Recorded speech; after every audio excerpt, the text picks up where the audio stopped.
Okay, I'm going to start going over the first question of the real world problems worksheet. Just in case you were struggling or you got stuck, let's do the first one together and then hopefully you'll be able to go on from there. So first, let's set our variables. So the question is, the staff in a cafeteria are making two kinds of sandwiches, egg salad and ham and cheese. So there are my two variables, egg salad and ham and cheese. A maximum of 450 sandwiches are needed. Based on previous demand, there should be at least twice as many ham and cheese as egg salad sandwiches. So let's set our variables. So I'm going to let E represent the number of egg sandwiches.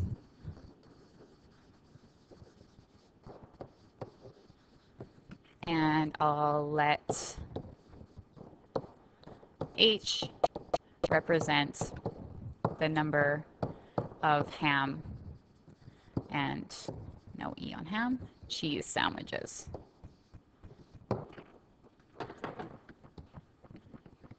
And then I'll write my two inequalities. So for A, it asks you to write two linear inequalities for the problem.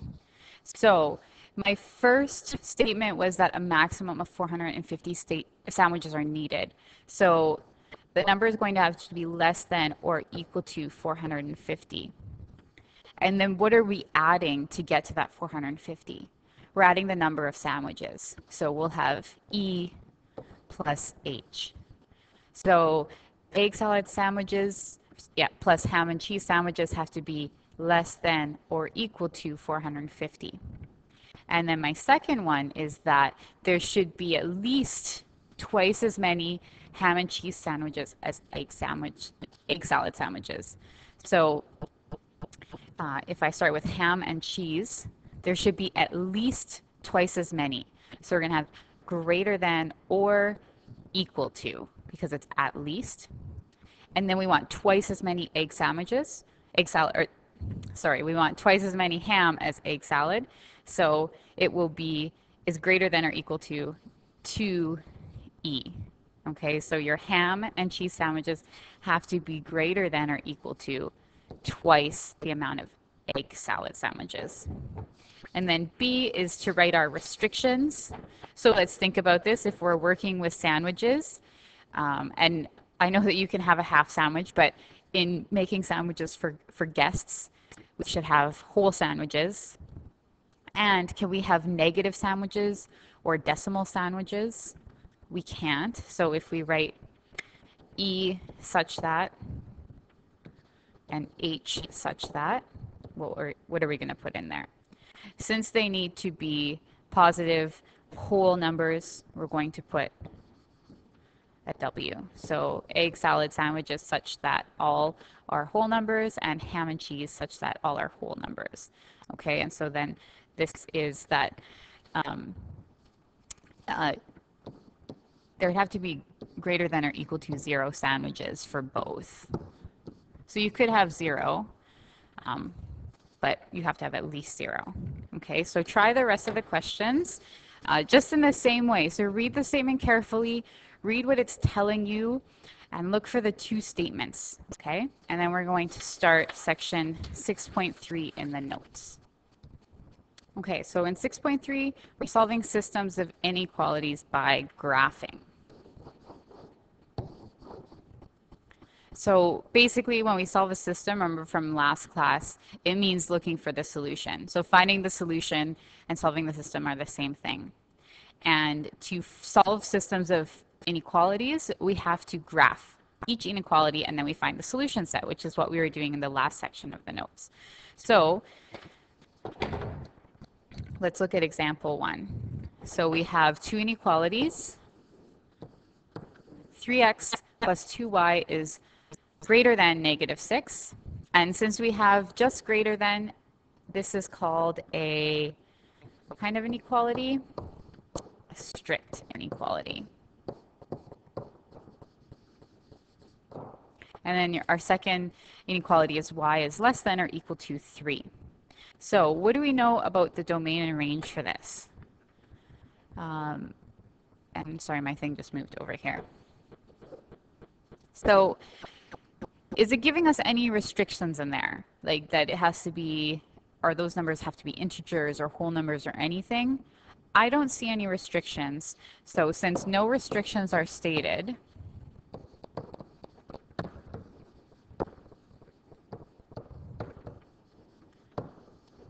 so assume that x is all real numbers and y is all real numbers. And this will give us what kind of solution set? Continuous or discrete? This will give us a continuous, so we can shade, not stipple, solution set. Okay, so let's get both equations into slope-intercept form because we need slope-intercept form in order to graph the boundary. So we'll start with 3x plus 2y is greater than negative 6. And we want to isolate y. So we have 2y is greater than negative 3x, because I subtracted negative 3x from both sides, minus 6. And then to get y by itself, I'm going to divide everything by 2. When you're working with algebra, anything you do to one side of the equation, you have to do to both sides of the equation, and you have to do to every single part of the equation. So if I divide 2y by 2, I have to divide everything else by 2. So then y is greater than negative 3 over 2x, and then negative 6 divided by 2 is negative 3. So that's my first inequality in slope-intercept form. And if I look at it, my y-intercept is negative 3, and my slope is negative 3 over 2, which means that I go down 3 over 2. And that would be 2 to the right. My second inequality is y less than or equal to 3. Do I need to change that at all to get it into slope-intercept form? I don't. So this is slope-intercept form. And remember that slope-intercept is y equals mx plus b. If we look at this, there's no slope, so there's no x in there. So there's just a y-intercept, and this will look like what kind of line? Horizontal or vertical? This will be a horizontal line at y equals 3. Okay, so again, this is starting with being given two inequalities, so 3x plus 2 greater than negative 6, and y less than or equal to 3. And this is everything we can do with it. So we can find out domain and range. We can put them both in slope-intercept form. And then using that slope-intercept form, we can graph them. So again, we have our boundaries will be y equals negative 3 over 2x minus 3, and y equals 3. So let's graph y equals 3.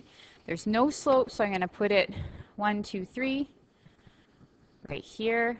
And it's a solid line because the inequality was 3 is less than or equal to.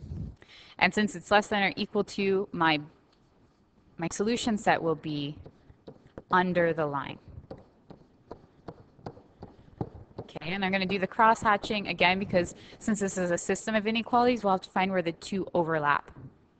Then my other line is y equals negative 3 over 2x minus 3. So I find my y-intercept on negative 3, and I'm going to go down 3 over 2, down 3 over 2, and I'll go up this way.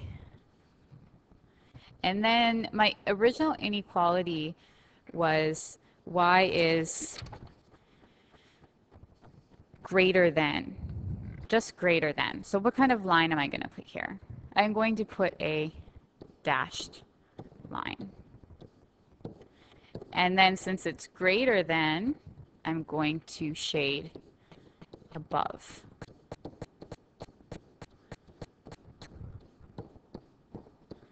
Okay, now I have no restrictions on this, so it can be in any quadrant. And I know it's going to be continuous because it's all real numbers. So I'm going to shade this part here where they would overlap. And again, your shading can be much nicer than mine. So we'll shade that, and then this is the solution set. And if we define the solution set, it would be, so because we have a solid line here and a dashed line here, we have to acknowledge that. So solution set would be on and below y equals 3, and to the right of y equals negative 3 over 2x minus 3. And that will be your defined solution set.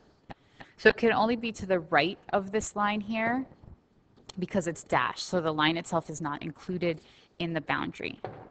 So at the point where the two boundaries cross, right here, which is negative 4, 3, this is not an actual solution because of the dashed nature of, I'll draw my line back in, of the second inequality. Okay, so we would put a hollow line there because it is not a possible solution. And this is written down here. So because the line y is greater than negative 3 over 2x minus 3 is a dashed line. So you have to have an open point there.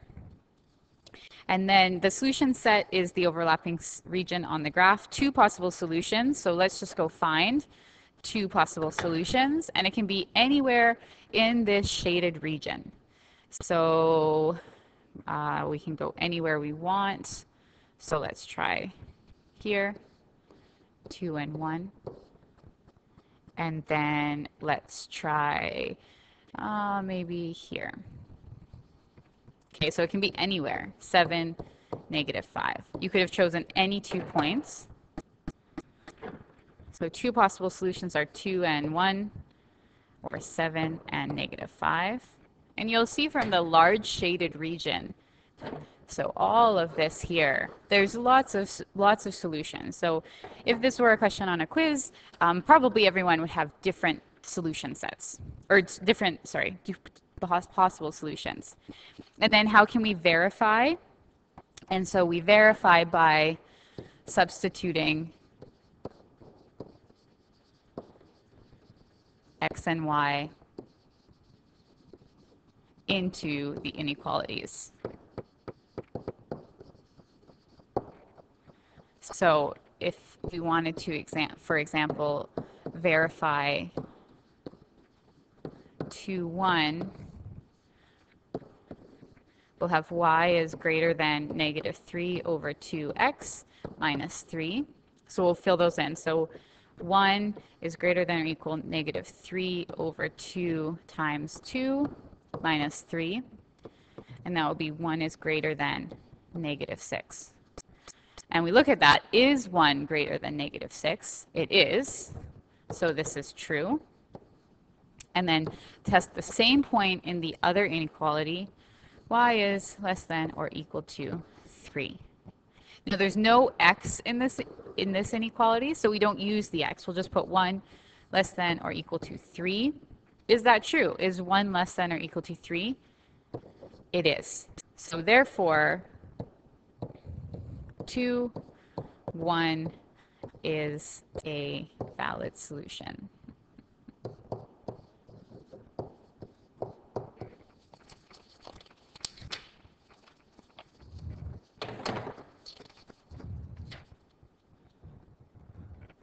Okay, so let's try example 2. For each system of linear inequalities, explain whether the boundaries and their points of intersection are part of the solution region.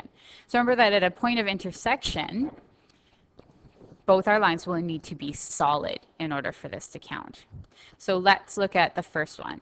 X and y such that y is greater than or equal to negative 2x plus 1 X is all real numbers, Y is all real numbers. So this is what kind of line? This will be a solid line. And then what kind of data will it be? Continuous or discrete? Because it's all real numbers, this will be continuous.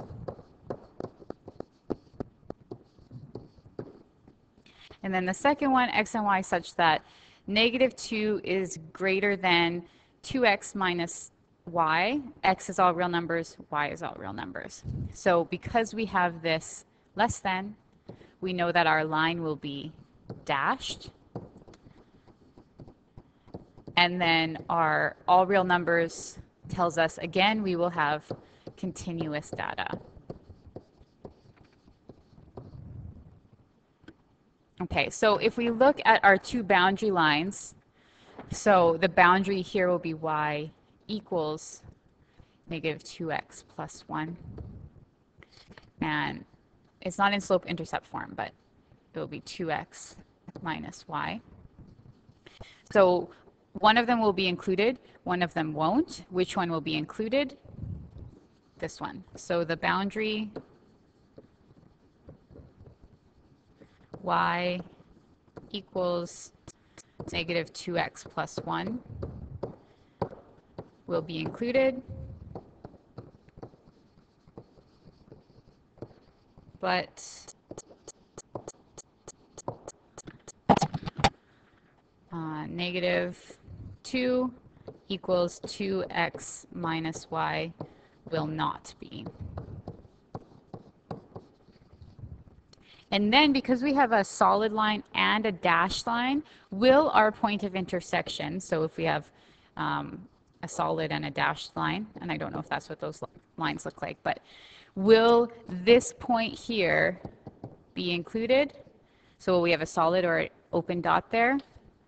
We will have an open dot because the dashed line won't be included as part of the solution set. So the point of intersection will not be part of the solution region.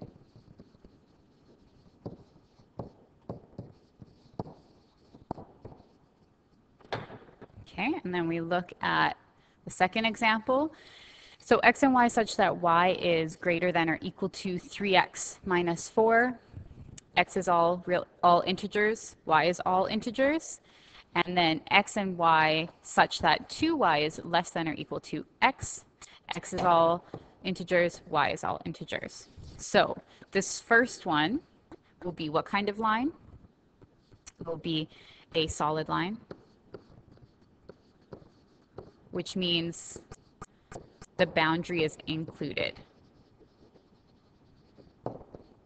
And then our data, because it's integers, now will be discrete instead of continuous. So it will be discrete. And then if we look at the second one, again, we will have a solid line. And the boundary is included in that.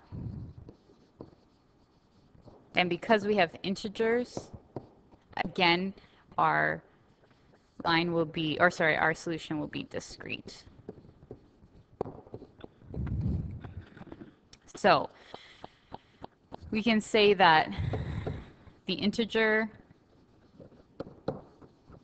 coordinates, so the positions on the map, or on the graph, sorry, of both boundaries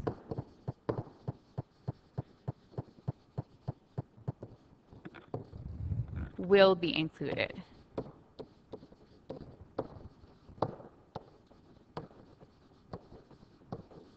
And since we have two solid lines, the point of intersection, so where these two lines cross, right here,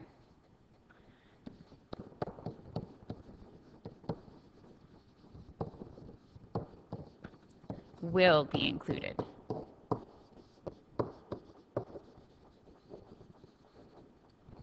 Okay, so that's all we're going to do for today.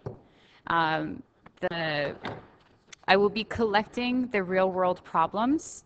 Remember that, but not the section, not the worksheet 6.2 with the graphs on it. Remember that we have a quiz on systems of inequalities and real world problems, so just 6.2 of the notes on Tuesday. And if you want to work on some practice for what we did today, 6.3, you can find it in the textbook. We will be doing this, finishing this up on Tuesday, so you can find it there too. And also I wanted to mention, I put a note up on the website, but I just want to mention it in the video too. We do have a student with extreme scent sensitivities in the class, and so if everyone can make an effort to just not wear perfume or cologne on Tuesday mornings, that would be really appreciated. And like I said in the announcement, technically Surrey School District is scent-free, so that's something we should all be striving for so that everyone can be comfortable. So remember, we have a quiz on Tuesday. Try to be here right at 9. If you need some help, come early. And email me if you're having any problems. And have a good weekend.